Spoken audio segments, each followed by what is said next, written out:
Good afternoon and welcome to BJC Mitzvah Day number 26, part 5, using Sefer HaChinuch. Mitzvah Day keeps us on its way, the ervah of one's wife's sister.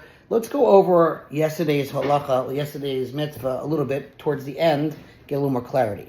But if all the other brothers of the deceased died before any of them performed yibum or chalitza, meaning, what's the case?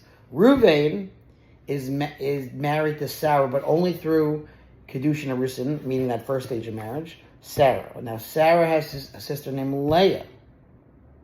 Leah is married to a man, but the man died. So now, Leah automatically has to do Yibum or Chalitza to one of the brothers, or one of the brother-in-laws, including Reuven. So, if there's other brothers, so they'll do the Yibum, no problem. They'll do the Chalitza, no problem. But if there's no other brothers, that's what he's talking about, right? But if all of the other brothers of the deceased died before any one of them performed Yibum or Chalitza, or if there was no other brothers, such that the Yavama remained bound only to the one who performed Erusin with her sister, right?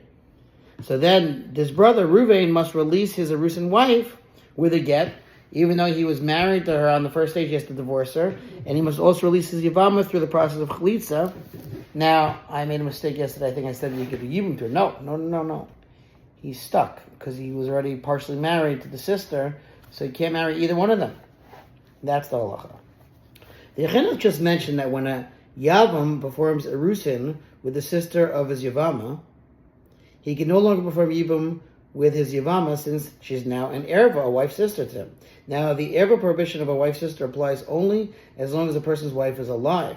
Therefore, in our case, if the Yavam's wife, the sister of his Yavama, dies, the Yavama ceases to be an ervah to the Yavam. Chinuch discusses whether such a change in the Yavama's ervah status affects her status as far as Yibum is concerned.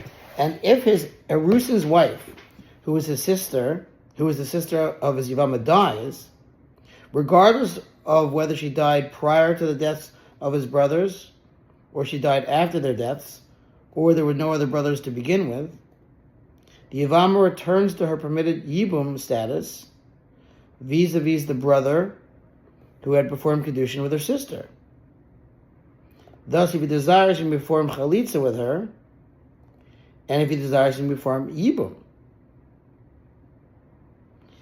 In our explanation of the mitzvah of Yibum, we will, with Hashem's help, write a bit more regarding these matters, as is our practice, since here is not the proper place for further elaboration of them. So he's saying that if he was married to that lady just through Erusin, to Sarah, and then Sarah dies, so then he can do Yibum to the other sister.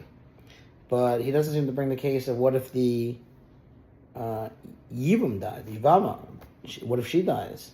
So then is he able to go ahead and continue to marry the sister? Could be he can. Could be. We'll have to see. Thanks for listening to Sponsor Future Mitzvah 36 100 The Gold.